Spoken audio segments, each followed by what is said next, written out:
Black author's poem moves audience to tears. Reviews call it a masterpiece. The silence in the auditorium was deafening. Marcus Wilson stood on the edge of the stage, the final words of his poem Unspoken Heritage still hanging in the air like a suspended breath. For 5 excruciating seconds, no one moved. No one even seemed to breathe. Then, from somewhere in the back row, a single sob broke the silence. It was followed by another, and another, until the room filled with a current of emotion that seemed to connect every person present. Tears streamed down faces, some black, some white, some brown, all moved by words that had somehow reached past their differences and touched something universal. Marcus stood frozen, unsure how to process what was happening. This wasn't the polite applause he'd grown accustomed to at poetry readings. This was raw, unfiltered emotion washing over an audience of 300 people who had come to the Riverdale Literary Festival expecting entertainment, but had received something far more profound. As the audience rose to their feet in a standing ovation, Marcus caught sight of something that made his stomach clench. James Crawford, the renowned literary critic from the Metropolitan Review, dabbing at his eyes with a handkerchief. The same James Crawford who had once written that identity poetry often substitutes authenticity for craft, was visibly moved. In that moment, a question formed in Marcus's mind, one that would haunt him in the days to come. Was his poem being celebrated for its artistic merit, or was he simply being used as a token of diversity, a black voice that allowed the predominantly white literary establishment to feel progressive without actually changing? And if it was the latter, did that diminish the truth of what he had written? The festival director, Eleanor Simmons, rushed onto the stage, her smile wide and her eyes calculating as she embraced Marcus and whispered, "You've just become the star of this festival. Everyone will be talking about this tomorrow." And as the applause continued to thunder around him, Marcus couldn't decide if he felt validated or violated. He had exposed his deepest truths about growing up black in America, about the weight of history and the struggle for identity. And now those truths were being consumed by an audience that might never truly understand them. The real question was, in sharing his most authentic self through his art, had he gained a voice or lost control of his narrative? A question that would only grow more complicated in the days to come. 2 months earlier, Marcus Wilson sat in his cramped apartment in South Chicago, staring at the rejection email on his screen. The 5th one this month. His poetry collection, Inherited Shadows, had been turned down yet again, this time by Meridian Press, a small but respected publisher known for taking chances on new voices. "While your work shows promise," the email read, "we find that the market for poetry addressing racial themes is currently saturated. Perhaps consider exploring other aspects of your experience that might resonate more universally with readers." Marcus closed his laptop with more force than necessary, causing his coffee mug to rattle on the weathered desk. At 32, he was beginning to wonder if his dream of becoming a published poet would ever materialize. After 15 years of writing, of pouring his soul onto pages that seemed destined to remain private, doubt had become his constant companion. "They want universal, huh?" he muttered to the empty room. "As if my experience isn't universal just because it's black." His phone buzzed with a text from his sister, Aisha. "Did you hear back from Meridian?" Marcus typed back. "Another no. Apparently I'm too black for universal appeal." Aisha's response came quickly. "Their loss, but the open mic at Kendall's tonight. Come read something. Real people, real reactions. No publishing gatekeepers." Marcus sighed. Kendall's Coffee House had been hosting a weekly open mic night for years, and Aisha had been trying to get him to participate for almost as long. But the thought of reading his poetry aloud, of making himself that vulnerable in front of strangers, had always been too daunting. His phone buzzed again. "Stop hiding your light, Marcus. 8 p.m. I'm not taking no for an answer this time." Kendall's was packed that evening, the small space humming with conversation and the rich scent of coffee.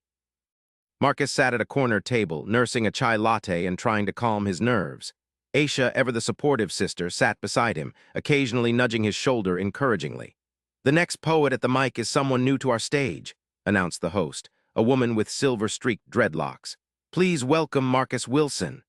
The smattering of applause felt like a physical push as Marcus made his way to the microphone. His hands trembled slightly as he unfolded the paper containing Unspoken Heritage, a poem he had written just last week after visiting his grandmother's home in Mississippi. He cleared his throat, looked up at the diverse faces watching him expectantly, and began to read. "There are words my grandfather never taught my father, sounds that died in the cotton fields, syllables swallowed by fear." There are songs my grandmother hummed but never sang aloud, melodies that whispered of places an ocean away. As he continued reading, something strange happened. The room grew quieter. Phones disappeared. Eyes that had been casually glancing up from conversations now fixed on him with undivided attention. Marcus felt a shift in the energy of the room, a connection forming between his words and the listeners. When he finished, there was a moment of silence before the applause began, enthusiastic, genuine applause that made his chest tighten with emotion. After the open mic ended, several people approached him, wanting to talk about his poem, asking if he had published work they could read. Among them was a woman who introduced herself as Gabriela Vega, an assistant curator for the upcoming Riverdale Literary Festival. "That was extraordinary," she said, her dark eyes earnest. "We've been looking for emerging voices to feature at the festival, and I think yours is exactly what we need. Would you be interested in being part of our New Perspectives panel?" Before Marcus could respond, Aisha jumped in. "He would absolutely be interested. Give him your card and he'll send you more of his work." As Gabriella walked away, Marcus turned to his sister. "What did you just do?" Aisha grinned. "I just opened a door. It's up to you whether you walk through it." Marcus stared at Gabriella's business card. The Riverdale Literary Festival was prestigious, attended by publishers, agents, and established authors. It was an opportunity he hadn't dared to hope for, but a nagging doubt persisted. "They probably just need to check the diversity box," he said quietly. Aisha's expression hardened. "Maybe, or maybe your poem moved her. Either way, your words will be heard by people who might never have heard them otherwise. Isn't that what you've always wanted, for your voice to matter?" That night, lying in bed, Marcus replayed the moment at Kendall's when he felt that connection with the audience. There had been something pure about it, something real. If his poetry could create that kind of connection at the festival, maybe it didn't matter how he got the opportunity. He reached for his notebook and began to write, words flowing from some deep well within him, forming the expanded version of unspoken heritage that would, in 2 months' time, bring an auditorium to tears. The week following his performance at the Riverdale Literary Festival was a whirlwind of attention that Marcus had never experienced before. His phone buzzed constantly with notifications as his social media followers multiplied exponentially. His inbox filled with messages from people who had been at the festival or had seen the clips that were circulating online. Most surprising was the email from James Crawford of the Metropolitan Review, requesting an interview. "Your poem has created quite a stir in literary circles," Crawford wrote. "I'd like to discuss your work and your perspective on the role of identity in contemporary poetry." Marcus read the email multiple times, remembering Crawford's previous dismissive comments about identity poetry. The request felt like a trap, yet also an opportunity to challenge the critic's preconceptions face to face. He was still contemplating his response when Gabriela Vega called. "Marcus, you seen the Metropolitan Review yet?" Her voice vibrated with excitement. "No, why?" "Crawford's review of the festival just published. He called your performance a watershed moment in American poetry and described Unspoken Heritage as a work of devastating honesty and technical brilliance." "This is huge, Marcus." A wave of validation washed over him, quickly followed by suspicion. "He's never championed work like mine before. Why the sudden change of heart?" Gabriella hesitated. "Does it matter? This could be a turning point for you. Publishers are already contacting me about you. Meridian Press wants to meet." "Meridian?" Marcus interrupted. "The same publisher that rejected my collection 2 months ago because it wasn't universal enough." "Yes, but they're only interested now because Crawford gave them permission to be. They didn't recognize the value of my work until a white critic told them it was valuable." The silence on the other end of the line was heavy. Finally, Gabriella spoke, her voice gentle but firm. "Marcus, I understand your frustration. The system is flawed, no question, but your words are reaching people now. Isn't that what matters most? Your poem is opening minds and hearts. I was there, I saw the tears, the recognition in people's eyes. That was real." After hanging up, Marcus sat at his desk, staring at his notebook. He thought about the audience at the festival, about the connection he'd felt as he read. Had that been real, or had he simply been a curiosity, the black poet who made white people feel enlightened for appreciating his work? His phone buzzed with a text from Aisha. "Mom just called me crying because her book club friends sent her a video of you at the festival. She's so proud she can hardly speak. You've made it, brother." Marcus smiled despite himself. His mother, who had worked 2 jobs to raise him and Aisha after their father died, who had always believed in his talent even when he doubted himself, her pride was real. That, at least, was uncomplicated. He opened his laptop and began to type a response to James Crawford, agreeing to the interview. Whatever came next, he would face it on his own terms. The Metropolitan Review's offices occupied the top floor of a sleek building in downtown Chicago. Floor-to-ceiling windows offered panoramic views of the city, a visual reminder of the publication's lofty position in the cultural hierarchy. James Crawford's office was exactly as Marcus had imagined it. Walls lined with books, a massive oak desk, and framed covers of the Metropolitan Review featuring Crawford's most famous reviews. The critic himself, however, was a surprise shorter than expected, with kind eyes that contrasted with his reputation for literary ruthlessness. "Mr. Wilson," Crawford said, extending his hand, "thank you for agreeing to this interview. Your performance at Riverdale was truly remarkable." Marcus shook his hand, studying the older man's face for signs of insincerity, but finding none. "Thank you for the review. It was unexpected." Crawford gestured for Marcus to take a seat. "I imagine it was. I haven't always been kind to poetry that centers on racial identity." He paused, seeming to choose his words carefully. "Your work made me reconsider some of my positions." "Why?" Marcus asked bluntly. "What made my poem different from all the other identity poetry you've dismissed?" Crawford didn't flinch at the directness of the question. "Authenticity," he said simply. "Not just in content, but in craft. Your poem wasn't just about being black in America. It was about the universal human experience of inheritance, of carrying histories we didn't choose, but that shape us nonetheless. You made that experience accessible through masterful technique and genuine emotion." Marcus leaned forward.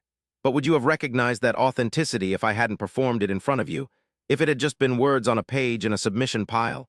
Crawford's expression shifted, a flicker of discomfort crossing his features. "I'd like to think so, but I can't say for certain. Context matters in how we receive art, seeing you perform, hearing your voice." It created a connection that might have been harder to establish on the page alone. The admission was more honest than Marcus had expected. "So what happens now? My poem gets celebrated, publishers suddenly want my work, and the system continues unchanged. I become the exception that proves the rule." "Or," Crawford countered, "your success opens doors for other voices like yours.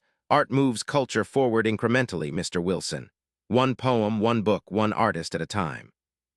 As the interview continued, Marcus found himself torn between cynicism and hope. Crawford seemed genuinely moved by unspoken heritage, yet Marcus couldn't help wondering if the critic's enthusiasm was partly performative, a public demonstration of his own evolved thinking. The conversation shifted to craft, to Marcus's influences and his approach to form. Here, at least, Marcus felt on solid ground, discussing the technical aspects of his work with confidence. As the interview drew to a close, Crawford asked, "What do you hope readers take away from Unspoken Heritage?" Marcus considered the question carefully. "Understanding that doesn't appropriate, empathy that doesn't colonize, and for black readers specifically, recognition the feeling of being seen in their fullness." Crawford nodded slowly. "A worthy aspiration for any art." He stood, signaling the end of their time together. "The full interview will be published next Sunday. I look forward to reading more of your work, Mr. Wilson."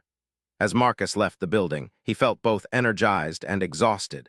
The conversation had been more nuanced than he'd anticipated, yet questions still lingered.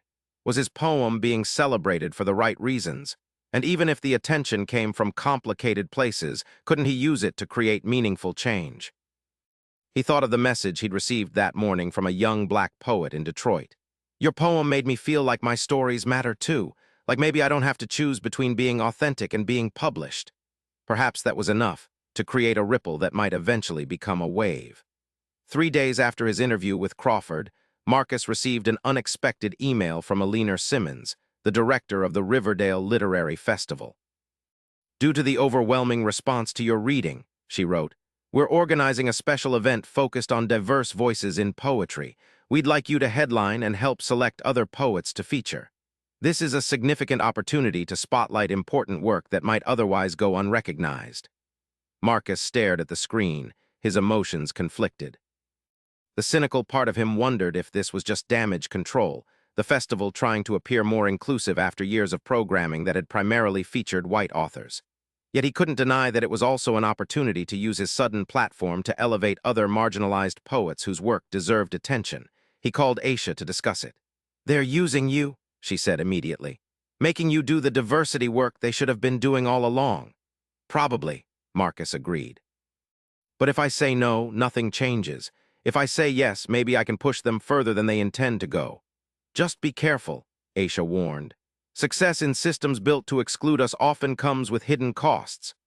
After their conversation, Marcus sat at his desk and made a list of poets whose work he admired, voices that challenged and expanded the literary landscape. Then he drafted a response to Alina, accepting the opportunity but with clear conditions.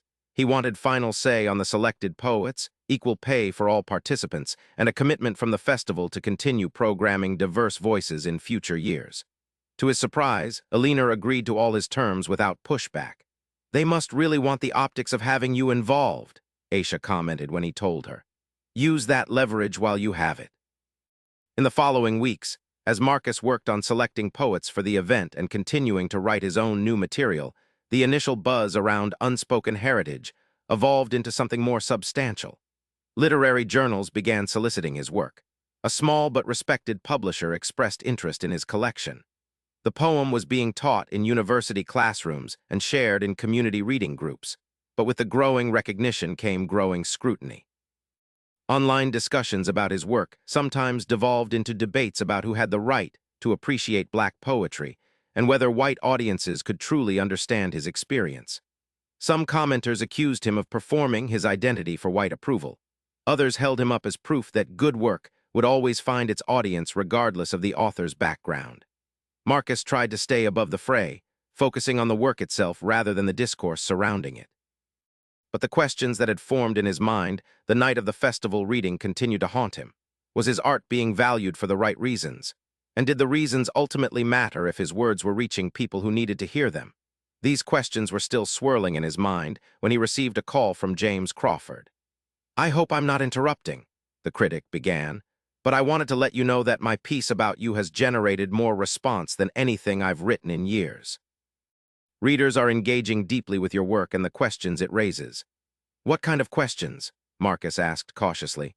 "About authenticity, about who gets to tell which stories and how we receive them, about the relationship between art and identity." Crawford paused. "But mostly, people are simply moved by the beauty and truth in your writing. That transcends all the theoretical debates." After the call, Marcus walked to the window of his apartment, looking out at the Chicago skyline. The sun was setting, casting long shadows across the city.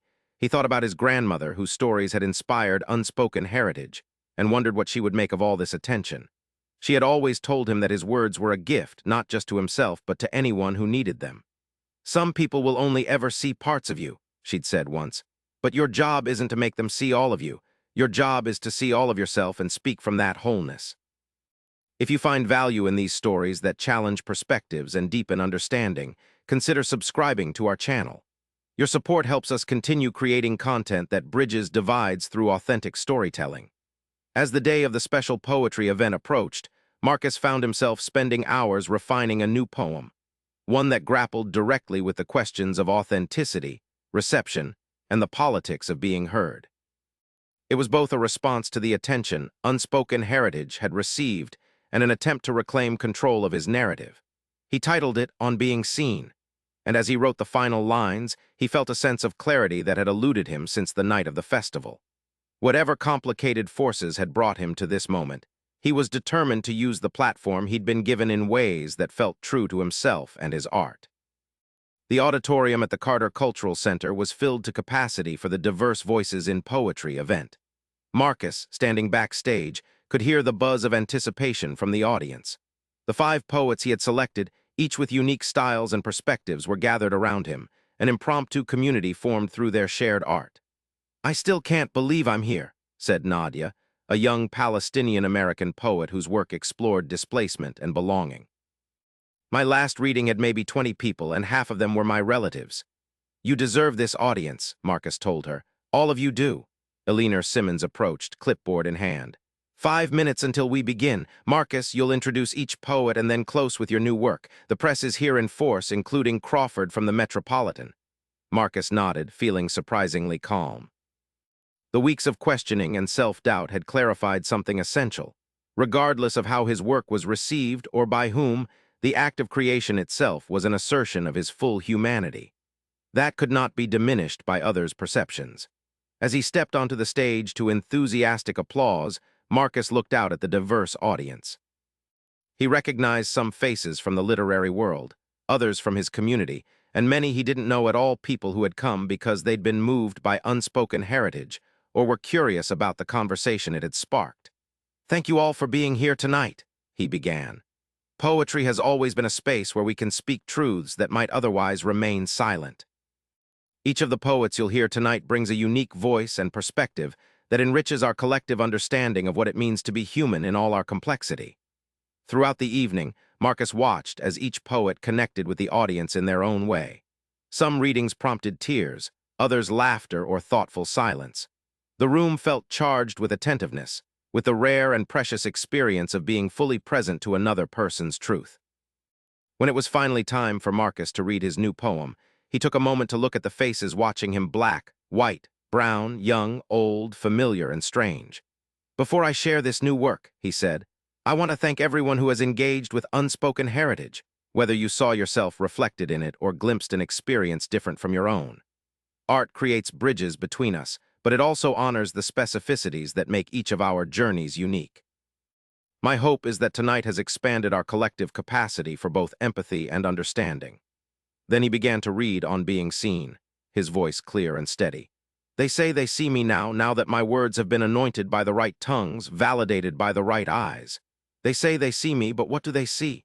The parts that confirm what they already know, the edges that can be smoothed to fit their frame of understanding." As he continued through the poem, Marcus felt that same connection he'd experienced the first time he read at Kendall's coffee house, the sense of being heard not just with ears, but with hearts. The poem ended with lines that had come to him in a moment of clarity.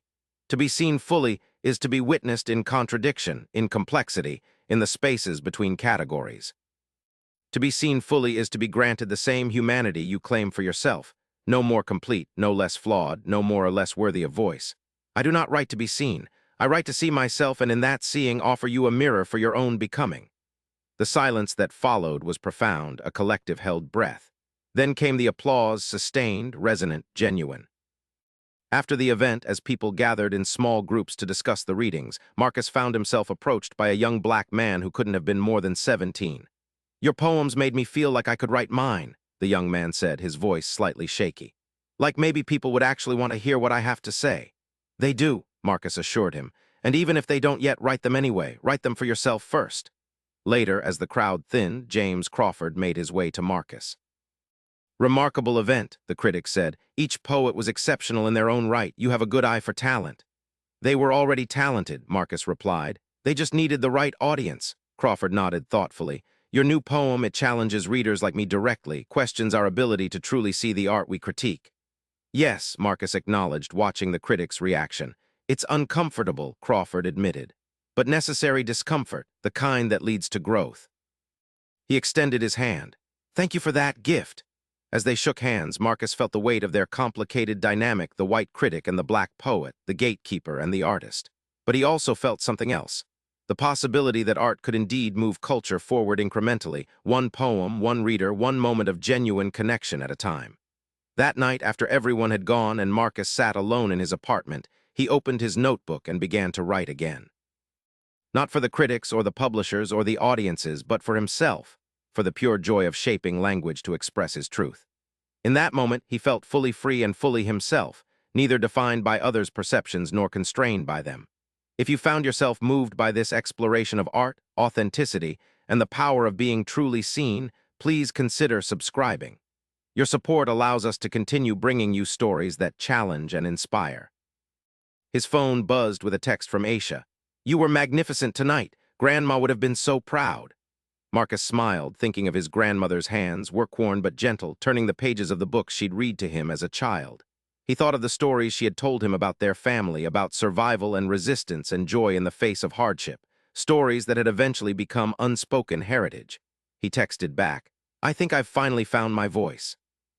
Aisha's response came quickly. "You always had it. Now others are finally listening." In the months that followed, Marcus's life transformed in ways he could never have predicted. His poetry collection, now titled Unspoken Heritage and Other Poems, was published to critical acclaim. He was invited to speak at universities, literary conferences, and community events across the country. Meridian Press, which had initially rejected his work, now proudly marketed him as one of their leading poetic voices. Through it all, Marcus maintained a complicated relationship with his success. He recognized the elements of tokenism that sometimes shadowed his opportunities, but he also witnessed the genuine impact his words had on readers of all backgrounds. He used his platform to champion other marginalized voices, insisting that his publishers and event organizers make space for diversity beyond just his own presence. The special event at the Carter Cultural Center had sparked something lasting. 3 of the poets Marcus had selected were now being published, and the Riverdale Literary Festival had announced a permanent expansion of their programming to include more diverse voices, not as a separate event, but integrated throughout the main festival. Eleanor Simmons, who had once seen Marcus primarily as a marketing opportunity, had become a genuine ally, working to change the festival from within. "Your poem started a conversation we needed to have," she told him. "About who we publish, who we celebrate, and who we exclude without even realizing it." James Crawford, too, had evolved. His reviews now regularly featured poets from diverse backgrounds, evaluated with the same rigorous attention to craft that had once been reserved for more established voices. He and Marcus had developed an unlikely friendship based on mutual respect and a shared belief in the power of poetry to create change. One evening, as Marcus prepared for a reading at a community college in South Chicago, not far from where he had grown up, he received an email that brought him full circle. It was from the teacher of a high school English class in Mississippi, not far from his grandmother's hometown. The teacher had shared unspoken heritage with her students, many of whom came from families like Marcus's own. "Your poem has transformed my classroom," she wrote. Students who rarely participate are now writing their own poetry, exploring their own histories. One young man told me it was the first time he'd seen his family's experience reflected in something we read in school. Attached to the email were poems written by her students' raw, honest explorations of identity, history, and belonging. Reading them, Marcus felt a profound sense of fulfillment. His words had created space for theirs, just as the Black poets he had read in his youth had created space for him. As he stood before the audience at the community college that night, Marcus looked out at the faces watching him: students, teachers, community members, people who had come to hear poetry because they believed in its power to express truths that might otherwise remain unspoken. "Poetry has never been just about beauty," he told them before beginning his reading, "though it is certainly that. It's about bearing witness to our full humanity, the joys and the struggles, the histories we inherit and the futures we create. It's about finding language for experiences that society often leaves unnamed. And most importantly, it's about connection, the miracle that happens when one person's words find their way to another person's heart across all the divisions that might separate them." Then he read Unspoken Heritage, once more, the poem that had changed everything. As the familiar words filled the room, Marcus felt the presence of all those who had come before him: his grandmother, his ancestors, the poets who had shown him what was possible. He felt, too, the presence of those who would come after, whose voices might be emboldened by his own. The poem ended, and in the silence that followed, Marcus knew with certainty that this was why he wrote. Not for acclaim or validation, but for moments like this, when words became bridges between hearts, when stories long silenced found their way into the light. The applause, when it came, was thunderous. But more precious than the applause were the nodding heads, the tears wiped quickly away, the expressions of recognition on faces that had perhaps never before seen themselves reflected in art. Later, as he signed books and spoke with readers, a young woman approached him, clutching a well-worn notebook. "I write too," she said softly, "but I've always been afraid my stories weren't important enough to share." Marcus smiled, remembering himself at her age, filled with words but uncertain of their worth. "Every voice matters," he told her, "especially the ones we haven't heard enough of yet." As she walked away, her shoulders a little straighter, Marcus thought about the journey that had brought him here, from rejection to recognition, from doubt to purpose. The questions that had once tormented him about authenticity, about who had the right to appreciate his work, and why hadn't disappeared entirely. Perhaps they never would in a world still grappling with its deep divisions, but those questions no longer defined his relationship to his art. What defined it now was the certainty that his words, spoken from his specific experience yet reaching toward universal truths, had the power to change minds, open hearts, and perhaps most importantly, inspire others to speak their own truths. In the end, that was the answer to the question that had formed in his mind that night at the Riverdale Literary Festival.